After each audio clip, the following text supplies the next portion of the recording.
it seems that every week this thing, the stuff that you have to do to get on the air or whatever it is, seems to change,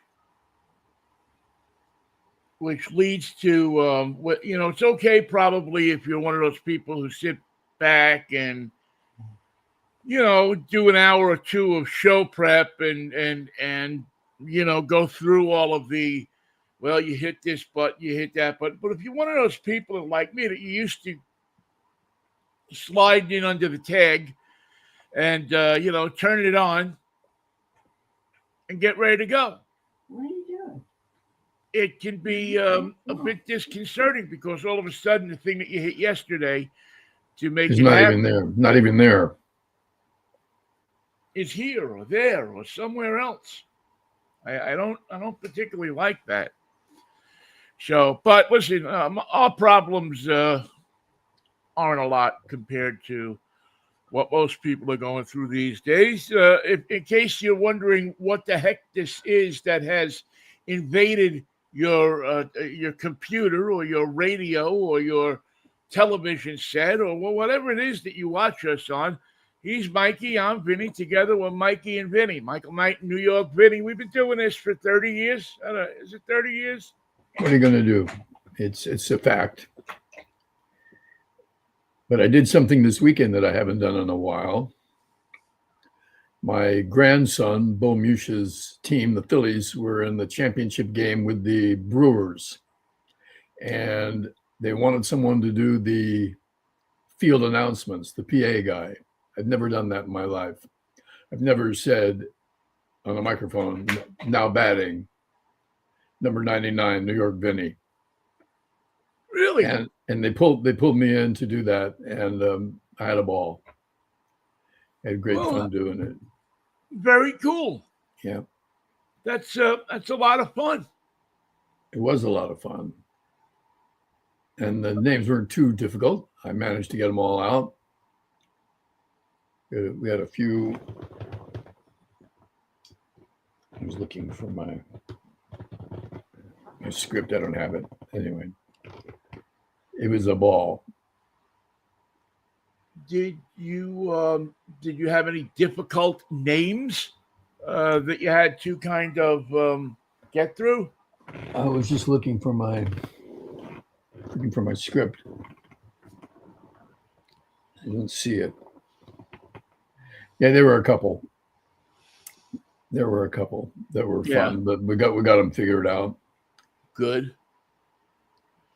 And we had Enzo Rossi. I knew you were going to like his name, the kid. Enzo Rossi was on the team. I thought that was a good baseball name. Enzo Rossi. I like that name. That is that's a nice name. Enzo Rossi. It's not Enzo Stuardi. No. And it's not Enzo Pinza. No. One of the other Enzos I can think of. Nice, clean.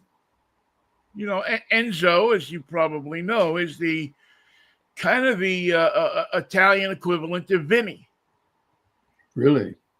Well, yeah, it's the shortened version of Vincenzo.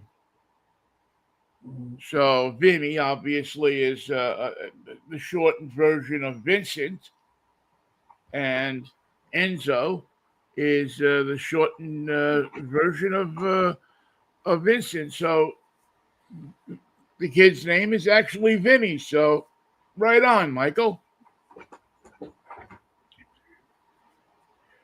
It was a fun day. Parents were really into it, and it was exciting.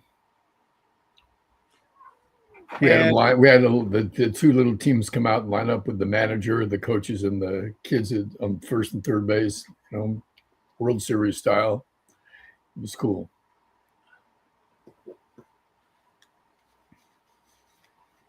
You enjoyed, I take it, just the whole scene of kind of being, the person that. Was there any nervousness about getting the names right or anything? Because parents absolutely. Parents can be cruel if you don't get their kid's name right.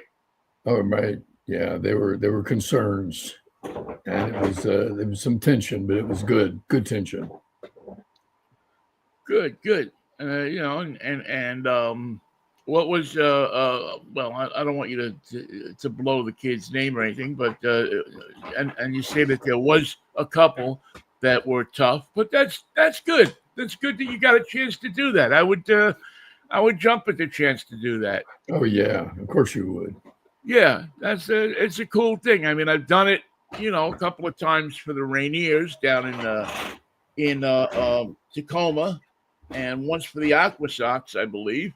Yeah, once for the Aqua Sox, and I just always it's just it's a cool thing, Very fun. but it's also with the kids much more than the major leaguers. The kids' parents they get kind of bent out of shape if you don't get their kid's name right. Let's just say that that's the case, and I don't blame them. Yeah, I mean it's yeah, but they also have to understand that you're a fill-in. You're not the regular announcer who probably, I would think, sits up for hours trying to get those names right and has them all phoneticized and Well, for the regular season, there's no game announcer. Just play ball. Just play ball, but this is a playoff, obviously. Not a playoff, but a championship game. Championship game. They actually had bunting.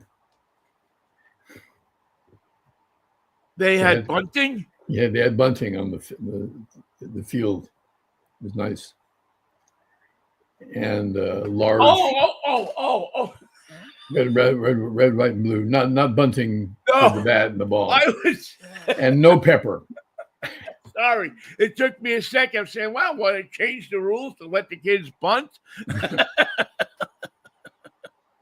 Because then I could see you standing out at third base going.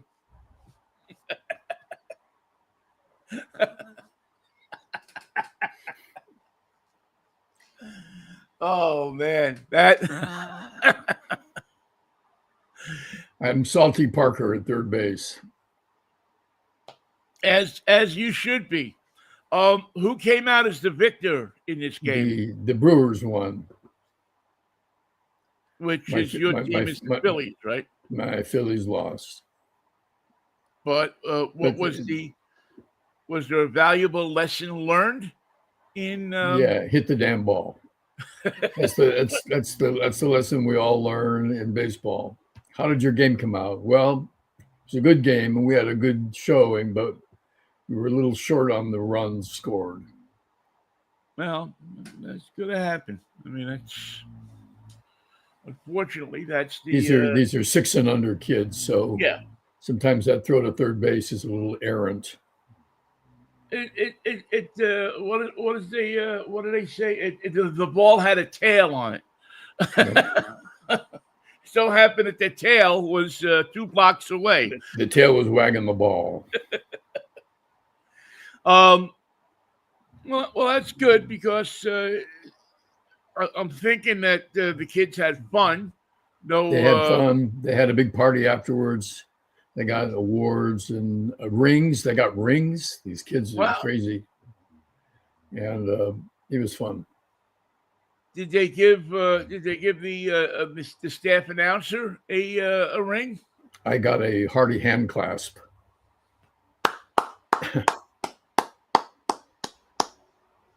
Well, Michael, this is something that I always say: you're never too advanced in years to add something to your resume. And that's a first for me. Yeah. You see, you go down and you add it onto your resume, and you never know who, what, how, where. All of a sudden, your services may be needed again to perform that act. And I will serve the league as it needs me. Well, good. Well, I'm glad that I'm glad that you were able to experience that and to again come up with something new. You think, oh crap, I've done everything there is to do in broadcasting, or I've done But everything, no, and there you go. You get to add something to the sheet of accomplishments. and How you, was it? How was it for your young nephew to hear you? Did he say anything as yes, the game afterwards, progressed? after we were back home, we were having some snacks. He said, I still don't understand why you had to be the announcer.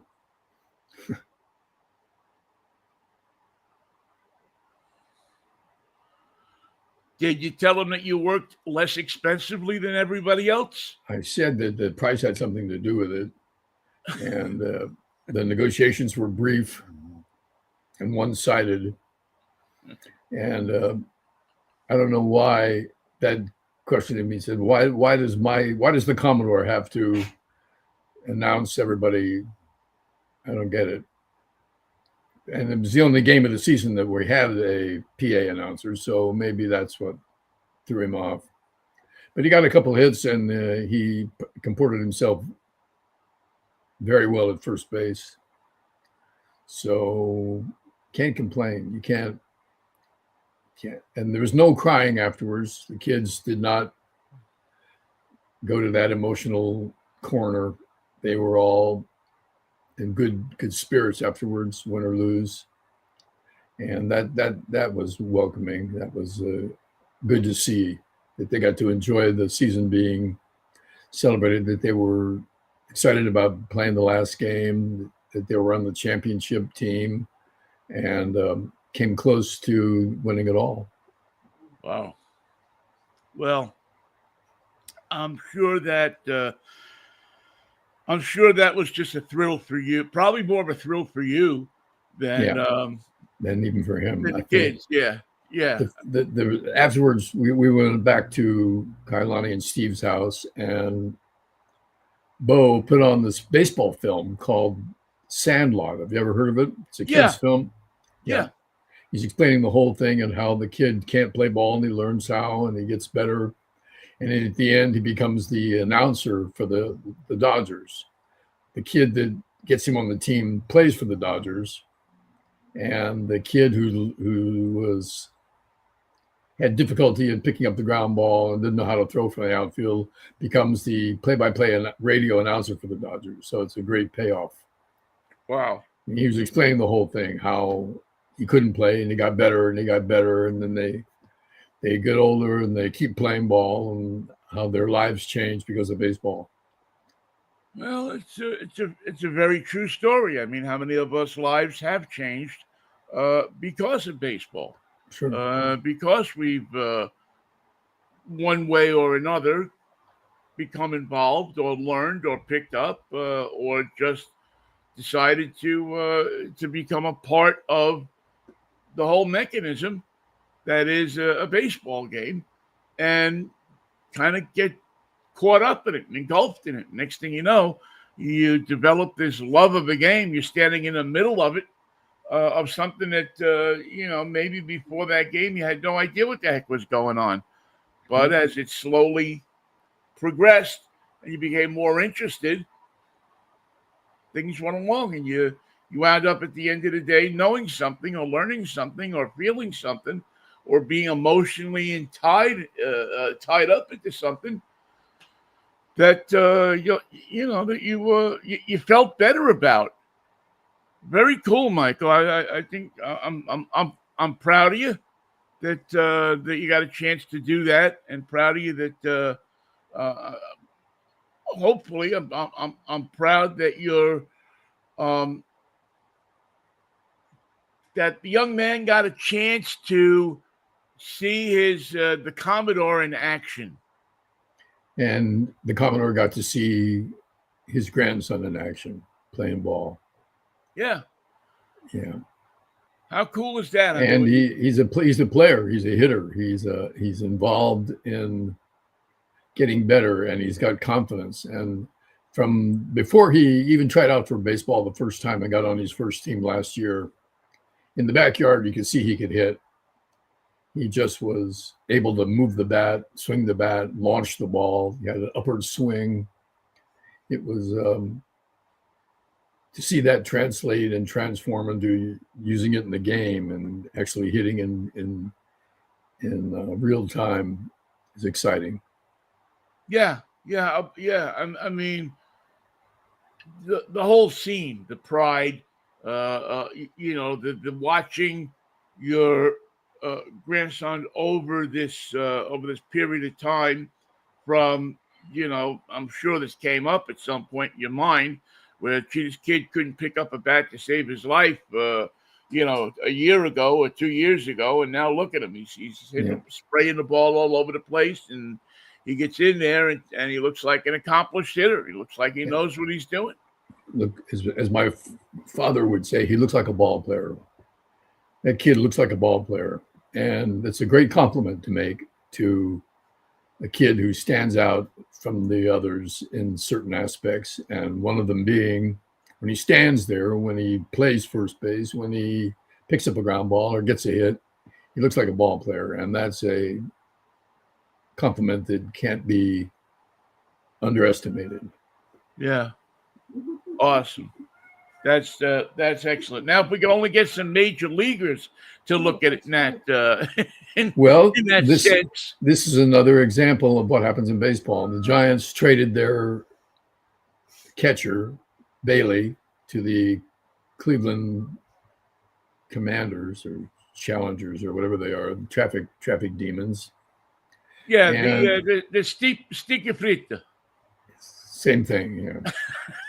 And they had great promise for this guy. He had 2 Golden Gloves back to back, but he's hitting 140, and it's not going to get any better. He's proven that it wasn't. He was not going to be a hitter, and he's not going to transform. And he's gone. And here comes Cisak, who's on the injured list, and a young kid named Jesus Rodriguez, and Jesus wins the game on yesterday with a walk-off hit. And it just shows you the game is difficult sometimes, and it's complicated sometimes, and it's intricate sometimes, but it gets simple when you try to explain to somebody how we're going to win this game. Well, if you don't hit that ball, we're not going to win this game. That's the first thing you got to know. You have to hit the ball for us to win. To be on this team, you got to bat and you got to hit. And Jesus Rodriguez comes up to the Giants. He's in the show for the first time. He hits the ball. He wins the game. He takes his position behind the plate and becomes part of a winning team. And that's so exciting to see because that was his challenge. You made it to the show. What are you going to do when you get to the show? They're pitching to you. Are you going to hit it or not? Here comes the pitch. Are you going to make a hit, or are you going to strike out? Are we going to go to extra innings, or are we going to win this damn game? It's up to you, Jesus. And it doesn't matter that you're a rookie. Your time has come. You have to hold the bat. You have to stand in the box. You have to make good on your promise. And it's fascinating how simple the game becomes when you get into those straits. Hit it or we lose. Hit the damn ball or we're done for. And that was pretty exciting to see. I can only imagine how excited his family was and those that supported him all the way through Little League when he was playing for the under 16 and showing promise. That kid, Jesus Rodriguez, he can hit. Looks like he's going to be a ball player. Well, now he is a ball player, but all the pieces still have to come together. And his fans of the Mariners and the Mets and the Giants know it doesn't always work that way. Right. And it's renewing that the game becomes simple again with all the intricacies and all the elements of the game that make it more difficult, that make it more complicated. They fade away when it comes down to you got to get a hit. And that's good lesson for the Giants and for people who love baseball. Yeah. I mean, it really is a simple. It it's a game that we tend to overcomplicate when our minds tend to overcomplicate the game. The game really isn't that complicated. You swing the bat, you hit the ball, you try to find that ball tries to find a hole or go over somebody's head, and give you an opportunity to reach base. And you got to go because speed is part of this game. Yeah, That's the funny thing about the infield, little pounder to third base, 2 bounces. But if there's a fast man at the bat, it changes everything. Before the ball even gets to the third baseman, in his head, he's going, that's a fast guy. I've got to make this play. I've got to be quick. I got to throw hard. I've got to be accurate. All that going through your head in a minute. Why? Because the batter was fast, a fast man whose speed was part of his ability to play the game. And it changes it. The little bounce to the third, which is you're out. You're done for. He's going to get you. There's no way you're going to make it. Changes entirely when speed is added to the factor. And it's not a given. It's 2 bounces to third, but what now? How close is it going to be? Who's the faster man? Who's got the arm? Who's got the speed? Who's got the angle on the base? And is the first baseman there? Is he slow on the get-go? Is he at the bag? Can the third baseman throw the ball, or does he have to wait for the first baseman to get there? All those little elements change a bounce to the third into a possible infield hit. it's the little pebble. Yeah. Right. I mean, I mean, you can't believe sometimes how that little pebble can affect your life, how that little pebble can affect your perspective, everything that you have. Um, sometimes it's not your fault at all. Sometimes it's the gods. Sometimes it's the willingness. Sometimes it can be uh, an unfortunate circumstance that you have nothing to do with. The baseball gods, one of the things they'll tell you in baseball, and it's true, is that if you're the guy in the 7th inning that's taken over in left field, you can bet your paycheck that ball's coming to you. You're fresh, you haven't played, you've been on the bench, that ball's going to find you.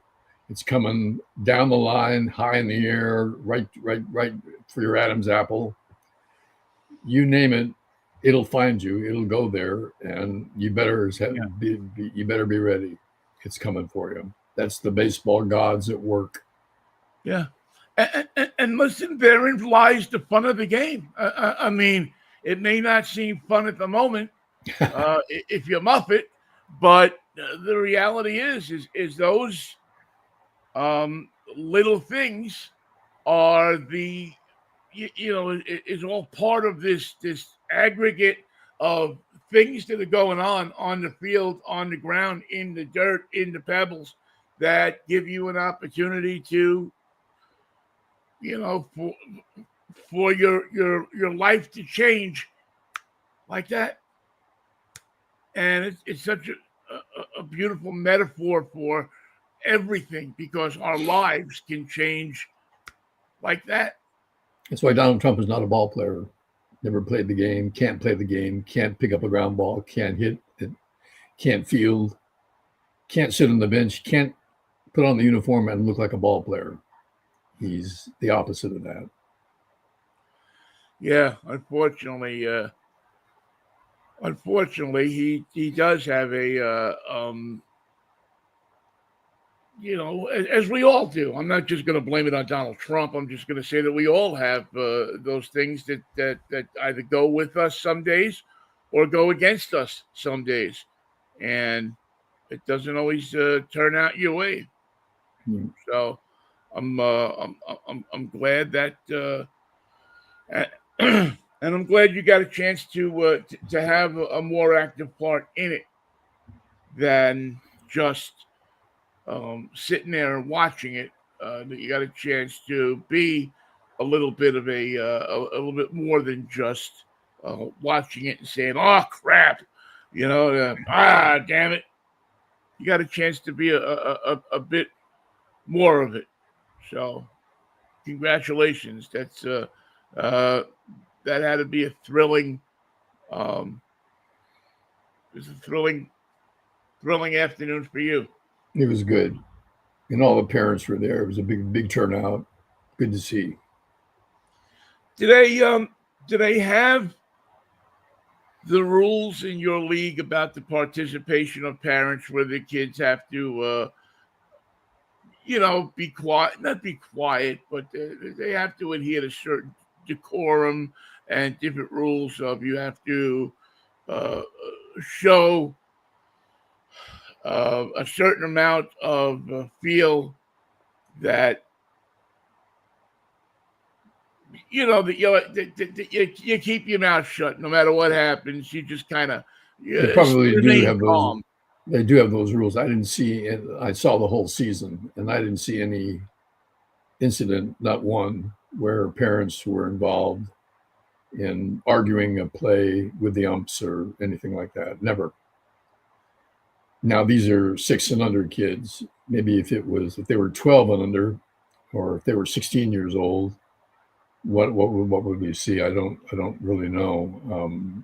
But no displays of temper or disappointment or parents getting involved did we see.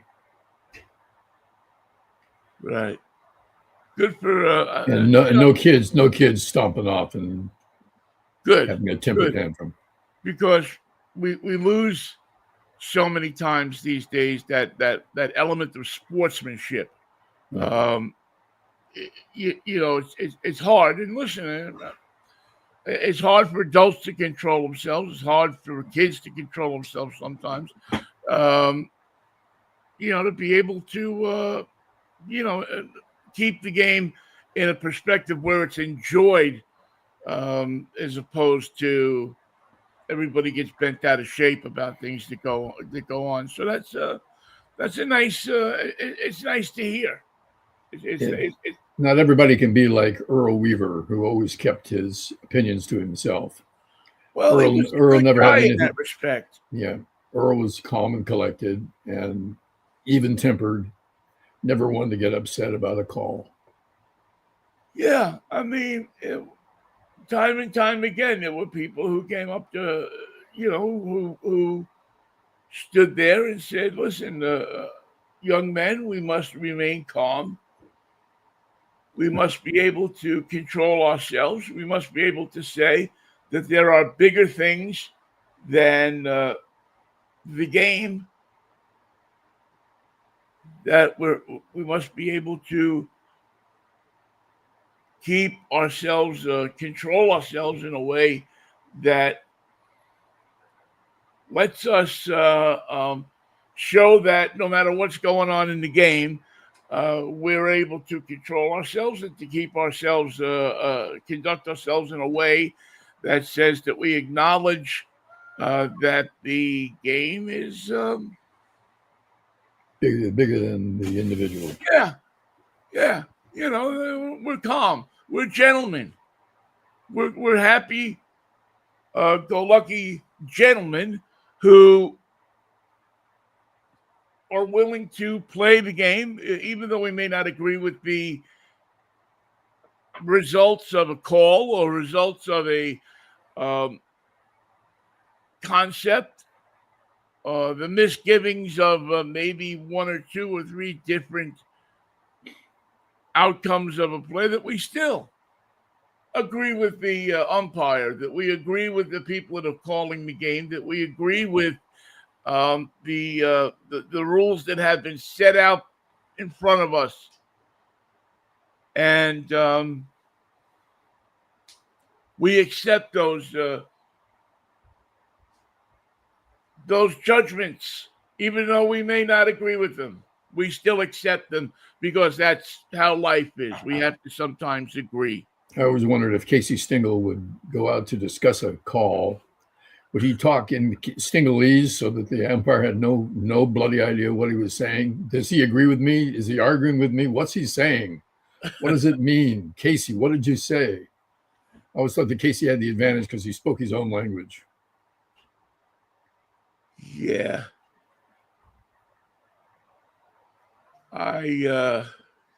Gee, And there's nobody in the league like that now. There's not somebody who speaks Stingalese currently working in professional baseball as a manager.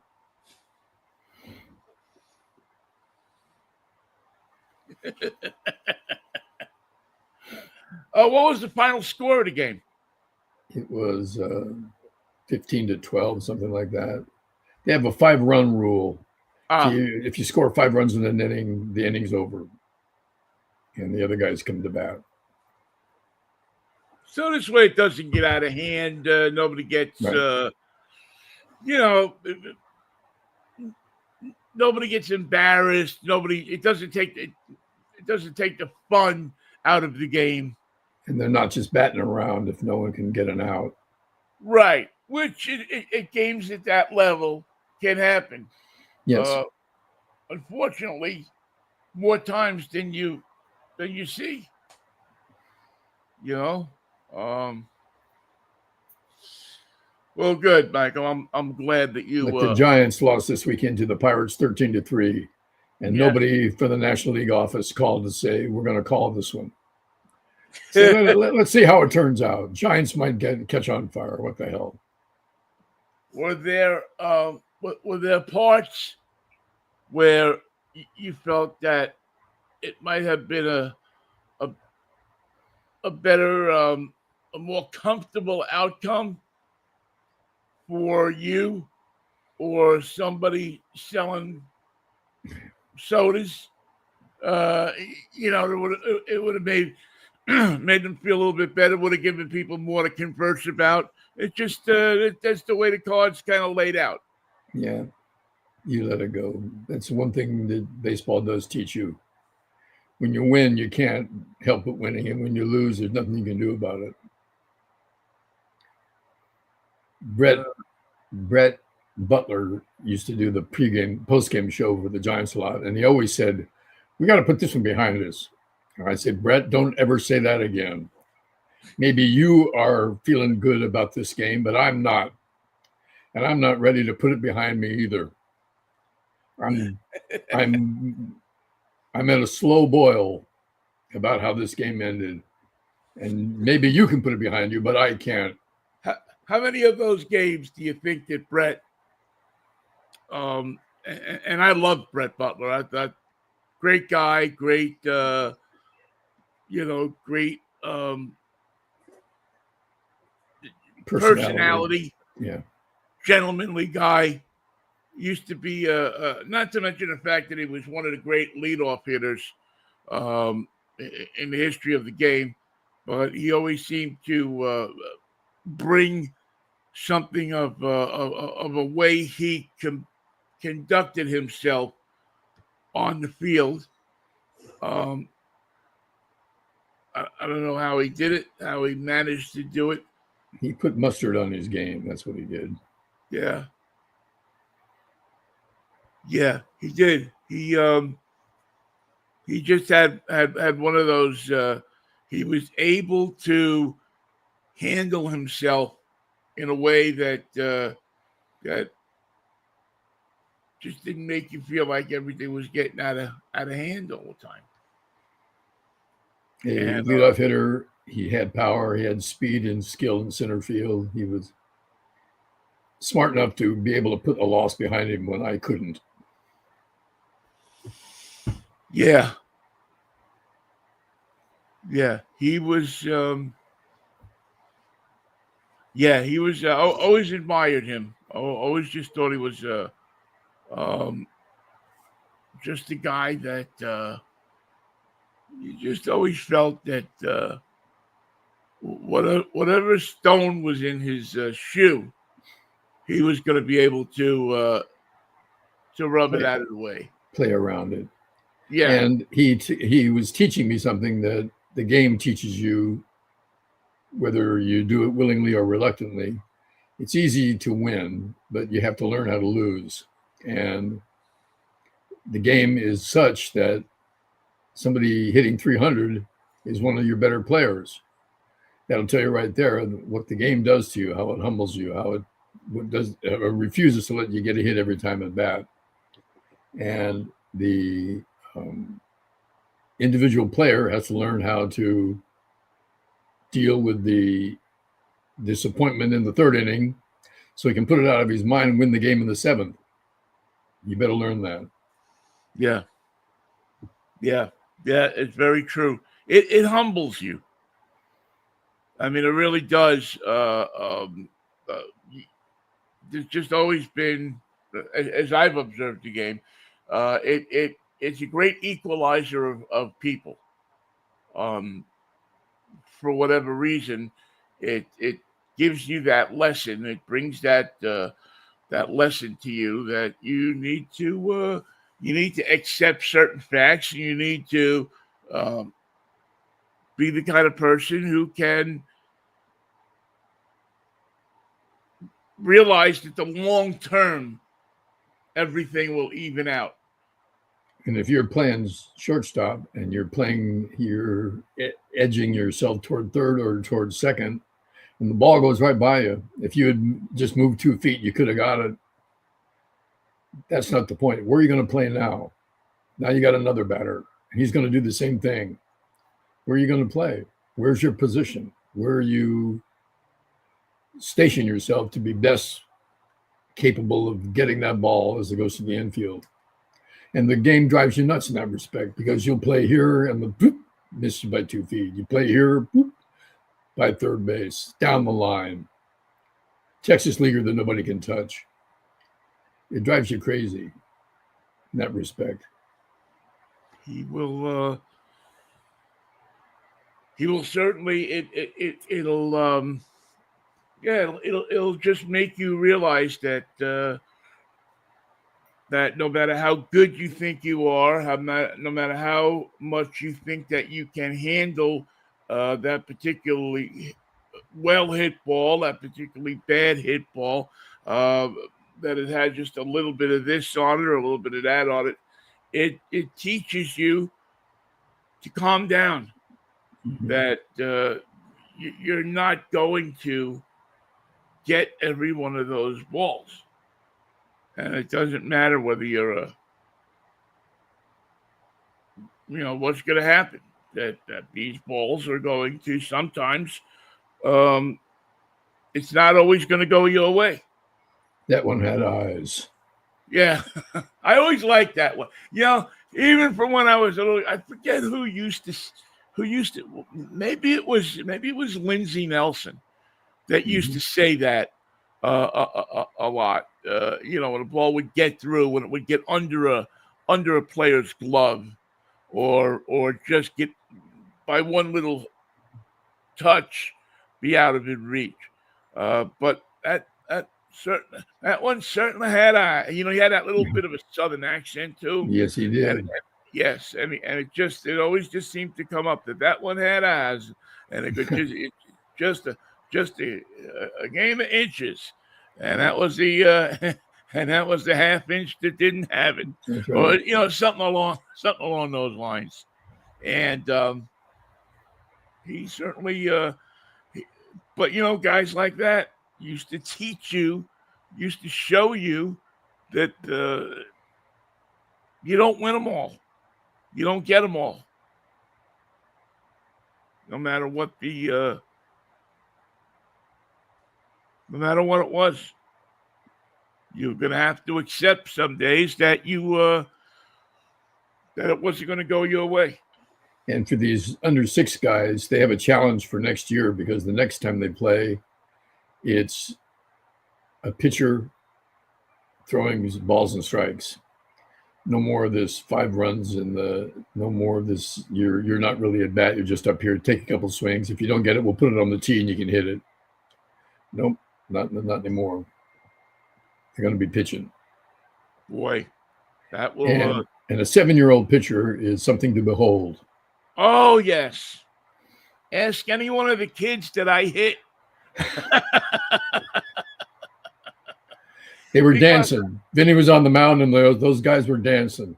I fancied myself a kid with a lot of control when I had virtually none. Well, it is amazing when you are a little league pitcher. And again, who remembers half of this stuff? But you go up there, you probably watched enough baseball on television that you feel like you are a person who feels like you can have complete control of a ball. Like you can, just like Sandy Koufax, just like Bob Gibson, just like you name a pitcher, you can put that ball wherever you want it to go. How dare anybody even question the idea? Such is the imagination of a 7-year-old pitcher. Right? How does a parent or an umpire or another kid or anyone even come close to questioning your authority that you know where that ball is going to go?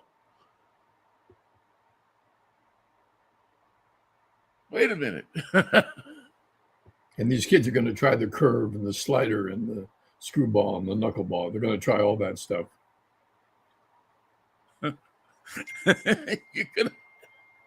It really is. It's amazing to think that at that age you have the the confidence, the braggadocio. You have the everything in your mindset, your set of skills, that you have it all under control.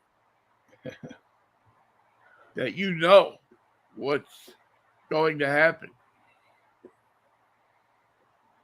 It is it is quite amazing to me to for you to realize that you have a have the complete set of skills all etched in your mind of what you can do and what you can't do, what you'd like to feel like you can do.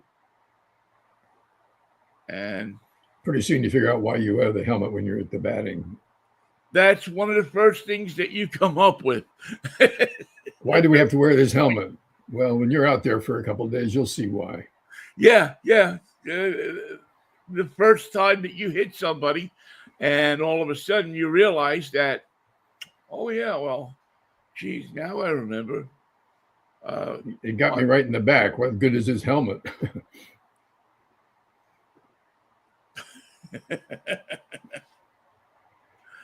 You hear that?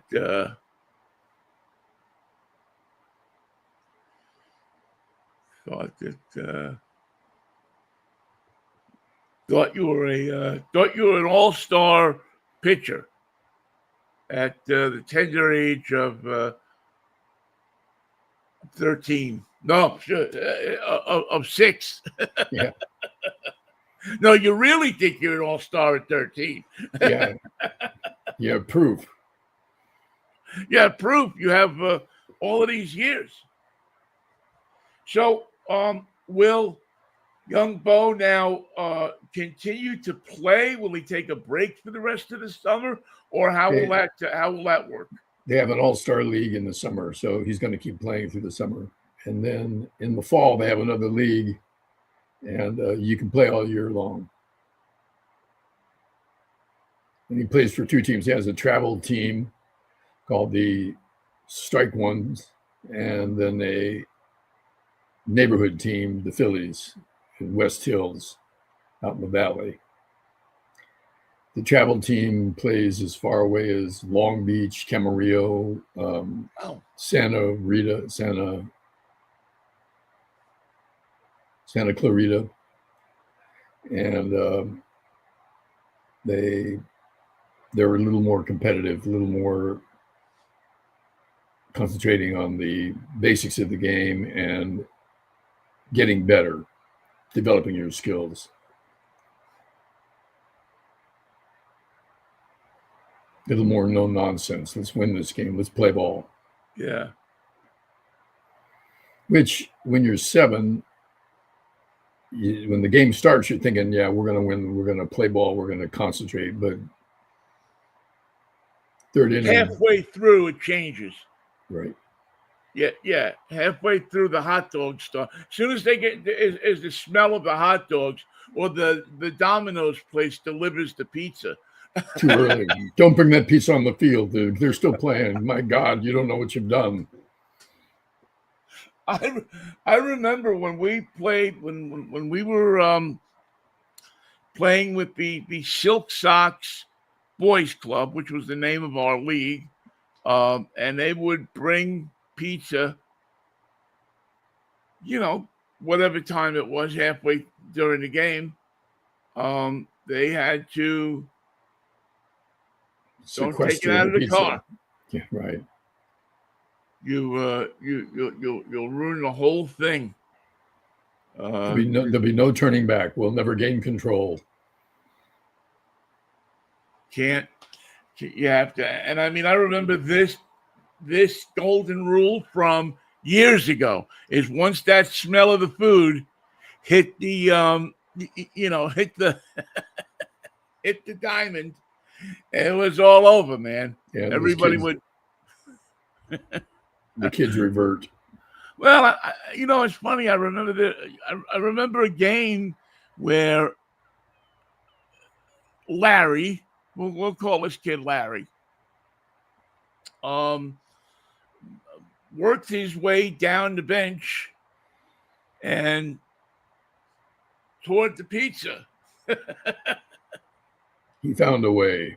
He had a will, and he had a way.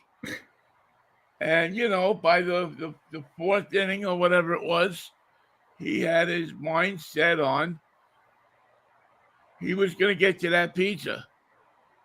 And he made it there. That's Larry for you. That's Larry. Larry wasn't dicking around. And, and I always remember because Larry's dad was also the assistant scoutmaster of our team. He had some experience taking care of kids. Yeah. Many, we had a group of kids that, we tended to do a lot of the things, the Little League, the Boy Scouts, the different activities of the kids that age would all be performed in the same group of people. Right. And and Larry was he was a kid that liked his food. Can't blame him. Can't blame him. He's not the only guy who loves pizza. Was not the only guy that loved pizza. Boom, boom, boom. And he got to that pizza, man. And after that, the pizza was kept under lock and key. They learned their lesson. The adults no matter where you had to park the car, half a block away, Mrs. White would have to take the car and go park it half a block away. We know the pizza's here. We don't know where it is, but we know the pizza is here. We know the pizza's around the neighborhood. There's a slight tint of it in the air. Yeah. But it's not coming out until this game is officially in the books, and that's it. That's all. Concentrate on the game, boys. Concentrate on your at bat. Yeah, I never understood why they ever broke it out the first time. Yeah. When they did. It seemed to be like, oh, geez, you know better. What are you doing here? Because and listen, Larry was not the only one guilty. No. And I remember the pizza place. It was a Joey D's Pizza. I think it was Joey D's. That place was a good pizzeria. It was like a real Italian pizzeria. So there was no, kind of There was Oh, reason to be happy about the arrival of the pizza. This was good pizza. exactly. So it wasn't like you were in a situation where, geez, poor Larry is going to, we're going to tank this game because of a crap, $2.50 pizza crust. No, it was good pizza, and he got to it. And as soon as, but c'est la vie. They're kids. We were kids. See, that's the great thing. What was the name of When your you're that team? age, Michael. What was the name of your team? That was the Silk Sox Braves. That was the that was the great thing about that.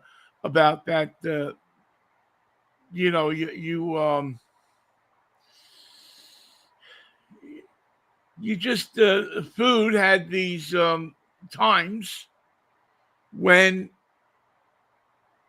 it just overtook everything else, whatever Sure. it was. We had it.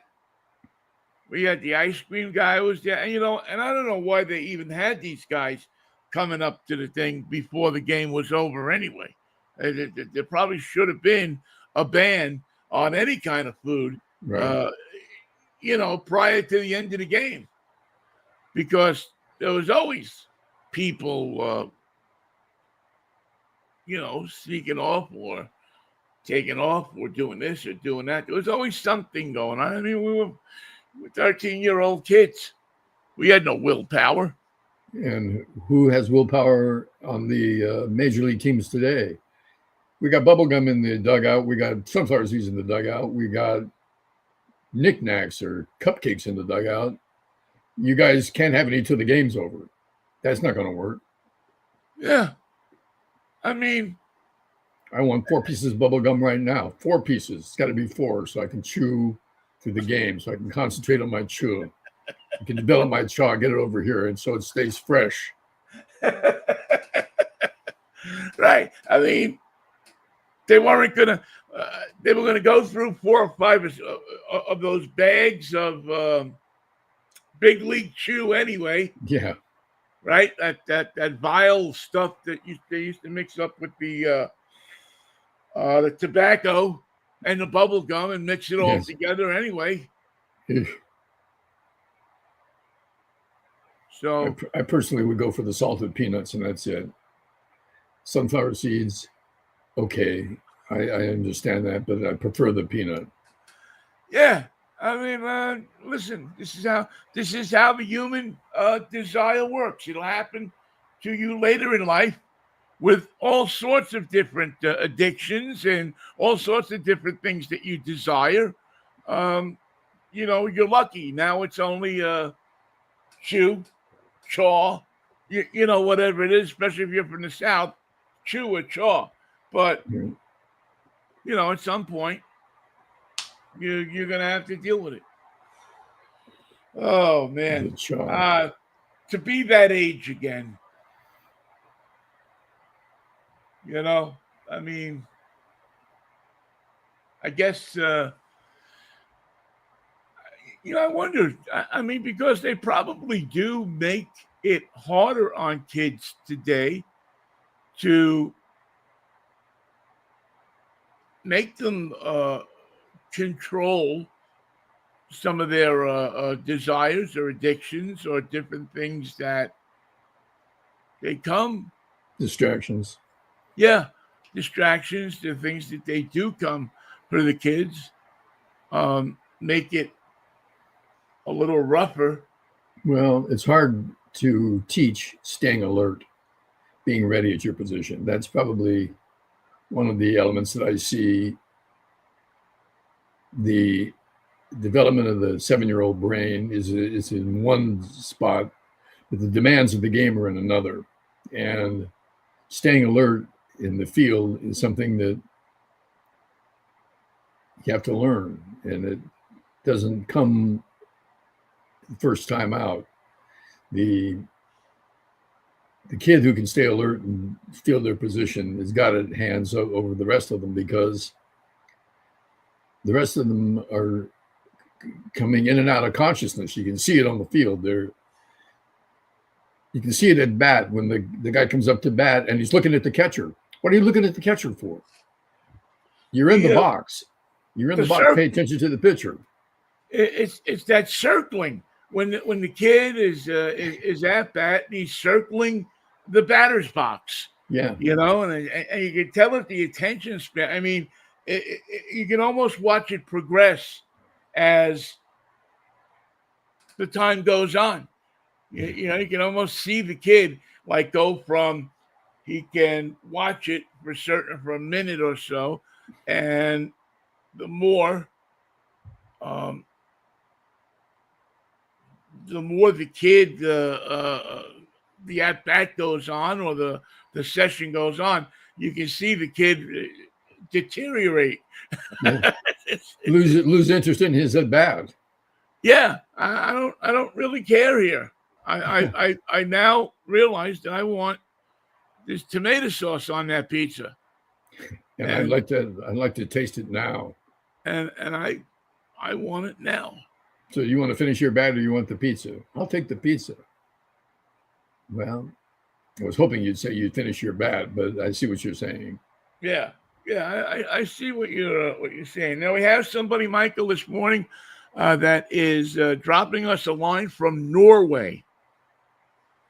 So Willard is with us from Norway. Good morning, Willard.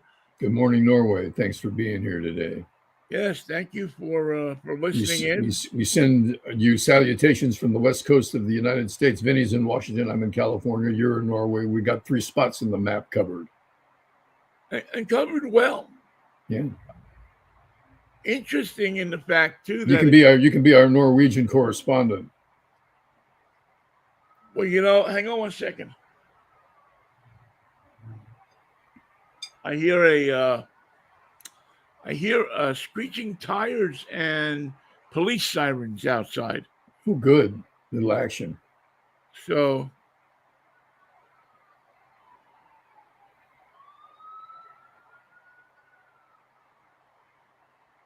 yeah, maybe there's a little action going on. This has become, over the past few nights, it seems like this has become the hot corner for, I don't want to say criminal activity, but certainly the neighborhood has become livened up a little bit. More boisterous than it used to be. Yeah, it used to be kind of quiet and relaxed and mellow, to now becoming a neighborhood that and more active. Yeah, where people seem to get a little bit more excited about what's going on in the neighborhood.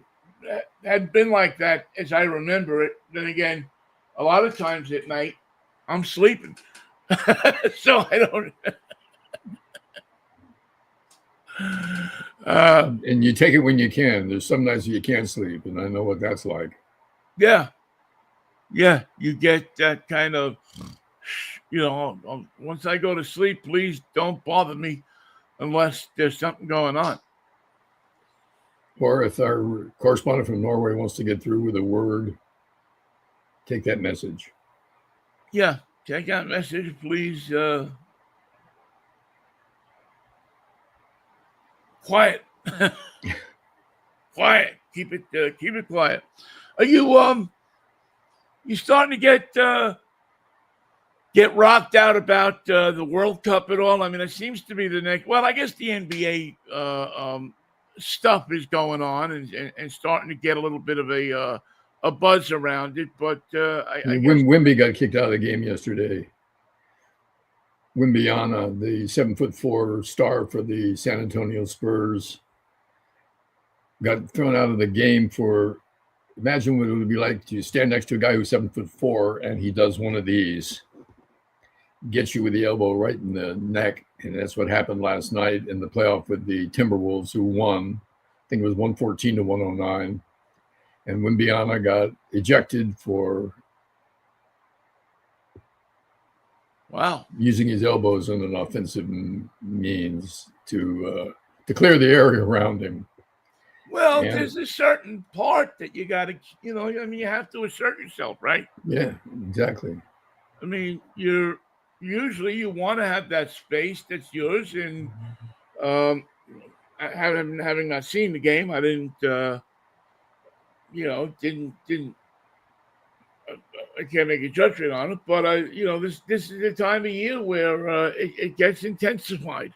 You can see, check out ESPN, check the highlights from last night's game. You can see the action. And one thing that'll definitely change to next time they play is they're going to, if you're standing next to Wimby when he's coming down with a ball, you will give him a little extra room, because you saw what happened when you stand too close as he's freeing the ball from his competition.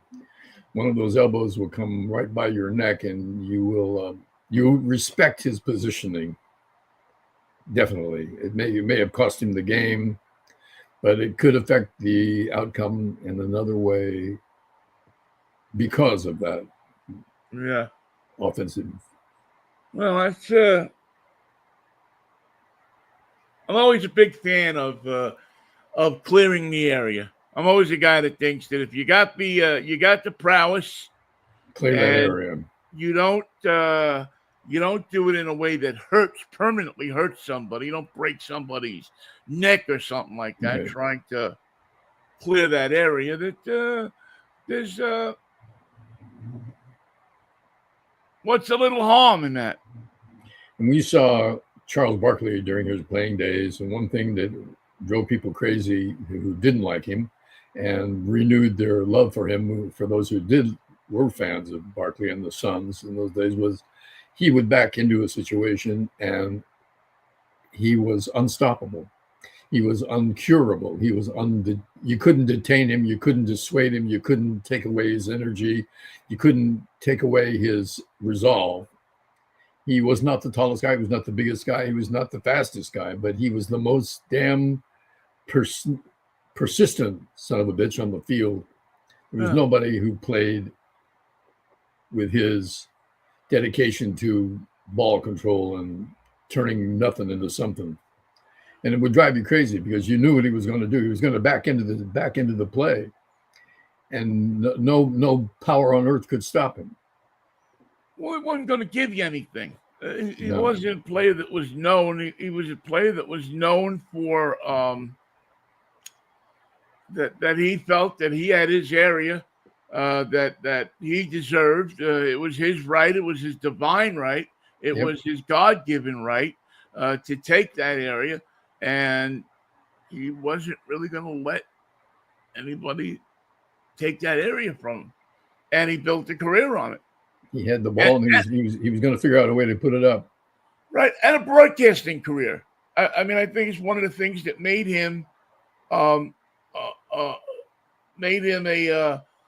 besides his physical attributes, but that also made him a great player, is that he got into your head. Yeah. You know, when you were playing against him, he made it a piece of his arsenal, of his game that he was going to make sure that you were going to be paying attention to him in every shape, manner, or form. You better know where he is. Yep.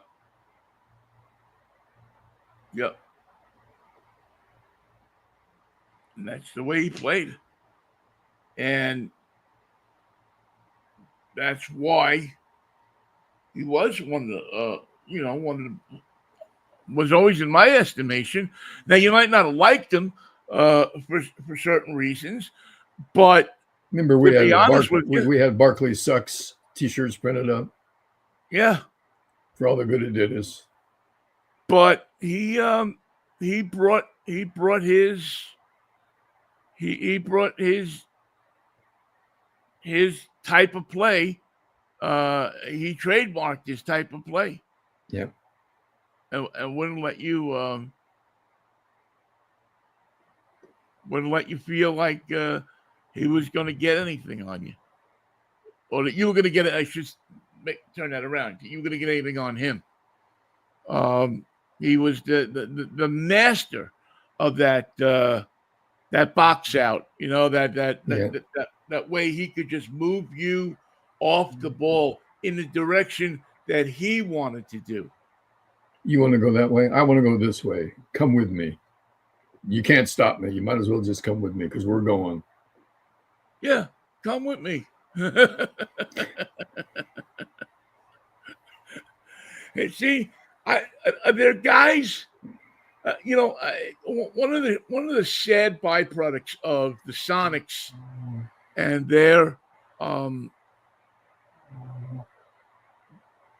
disappearance from the league is that I just don't think that basketball is the same anymore without Sir Charles in the league as he used to be. That there were guys that were like that, and they weren't animals. They weren't jerks. They were. They just had a certain style of playing, and tenacious. Yeah, and I don't know.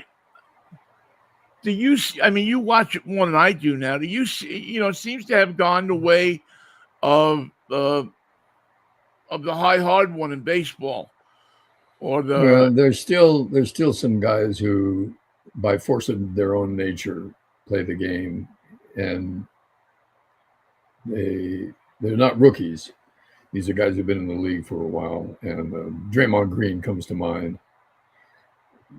Who's a force of nature, is a force of will, not the best, not the fastest, just absolutely will not give up. Yeah. And that means dropping his gloves right now. He'll fight you in midcourt anytime in the game, any time of the week, any time of the month, any time of the playoffs, any time of day. If you want to start something, he would be right there to make sure that he finishes it. Under no circumstances will he retreat or surrender. Right.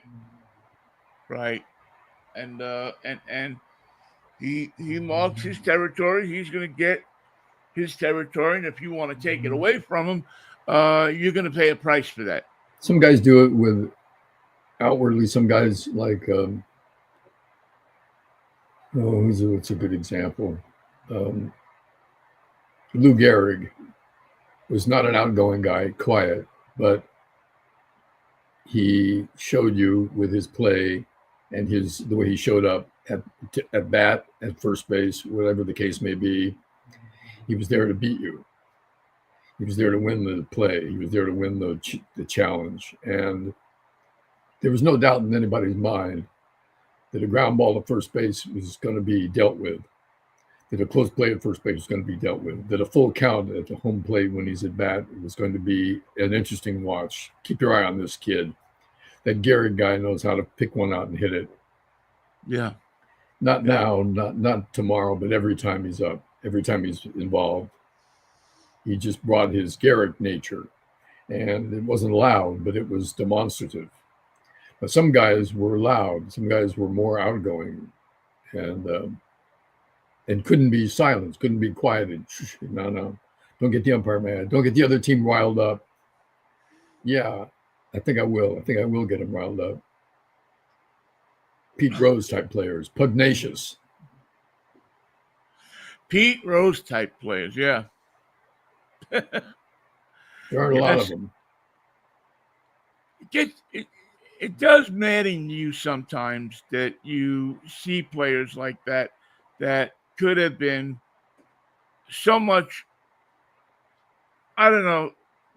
You're almost at a loss because we don't get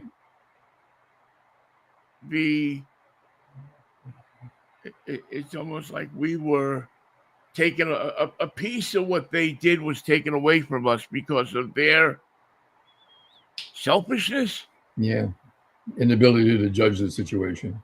Yeah, yeah, There's an interesting thing going on right now. I don't know how long it's going to go on, but the Phillies had a terrible start to the year. They fired their coach, and Don Mattingly became the manager. right. And the first day he was the manager, the way he sat in the dugout and presented the lineup card was different from the other guy. It had to be his experience and his time in the league and his time as a manager of teams with the Yankees, with the Marlins, now with the Phillies. And they're marveling, those who watch the game and the people who do ESPN every night are marveling at the fact that the Phillies changed immediately, and the demeanor on the team, the demeanor on the bench, the way they acted and interacted, and the way the manager ran the team changed. And it was Donnie Baseball doing nothing, being himself, leading by example, being the quiet captain of the team. And it's fascinating that translated immediately to the Phillies, and it changed their attitude, and it changed their production, and it changed their time on the field. It changed the way they looked at each other and at their responsibility to the team. And I thought that was the most fascinating, unwritten, unexplainable element of the game. What changed? Well, we changed our manager. And what did he do? Don Mattingly just sat there and gave him the lineup card and said, "You're batting third. And we're starting the kid at shortstop tonight. We're going to give him a shot. He's earned his shot." And nobody questions it. They just like Mattingly said, "This is the way it's going. Donnie Baseball wants it this way." And they start taking responsibility for their time on the field and their time in the dugout and their time in prep with getting ready for the game.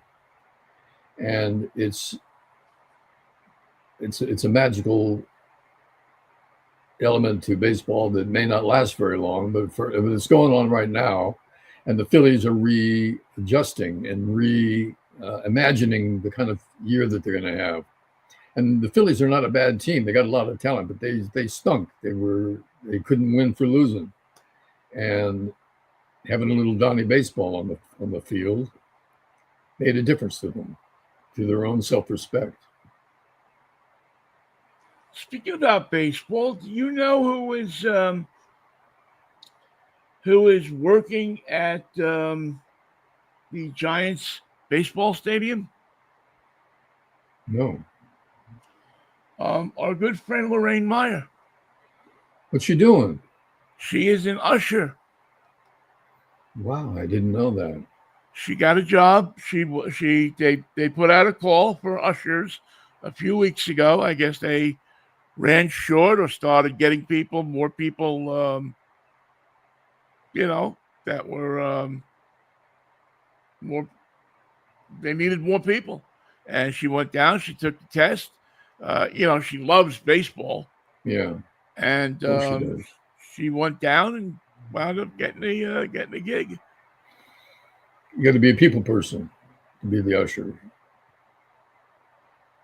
Yeah, well, you got to be a people person. You got to know the game. I think know the stadium, and I think it's a perfect job for her. I'm so you're envious. Psyched out that she's got this job. I mean, she knows baseball. We should have her on and have her explain what her duties are and what she has to do. Yeah, you know what? We should. I should give her a holler and get her on, because I can see it coming to a day where, because for those of you who may not know Lorraine, she's a petite. Would you call Lorraine petite? Yes. Yes. And sometimes the duties of a baseball usher, guard, include a full Nelson or a half Nelson if you don't have time. Right. Or a Barry Nelson if you have to get in there with one. Or Nelson Riddle. Or a Nelson Riddle. Yes, because Lorraine is a very musically inclined person. So if she's got to get in there with a Nelson Riddle, she's going to get in there with a Nelson Riddle and boom, and take care of business. And boom. So congratulations to Lorraine. Congratulations. Great job for a Giants fan. Yeah, I mean that's it's funny because I always in some ways thought that my in my waning days of life that would be how I would go out. You show up at the ballpark every day. Yeah. The only thing is you can't. I mean, it actually is work. You actually do have to go and pay attention to the details of the job. Yeah. Well, Vinnie, we've had a long show today. We have. What have we talked about? Baseball. That's a good, you know what? I'm a very big fan of having a long show where we talk about baseball. Shall we do it again on Wednesday? Maybe I'll have more to say about the new All-Stars League and our first game. I don't know if I have a game this weekend or not. Maybe I do. I think we should do that. We should meet up at 10:10 on Wednesday morning. If the Lord's willing, the creek don't rise. We'll do that, and it's good to see you back on back in the pink. I'm in the pink. In the pink. All right, Mikey. Peace, love, and Manischewitz, baby. See you Wednesday, baby. See you then. All right. Wacky day. Thank you all for listening and watching. Thanks to Norway. What's the guy's name in Norway? Norway is Willard. Thank you, Willard. Thank you, Willard. See you guys. However they say goodbye in Norway. Goodbye in Norway. Auf Wiedersehen. Auf Wiedersehen. Take care. Bye-bye now.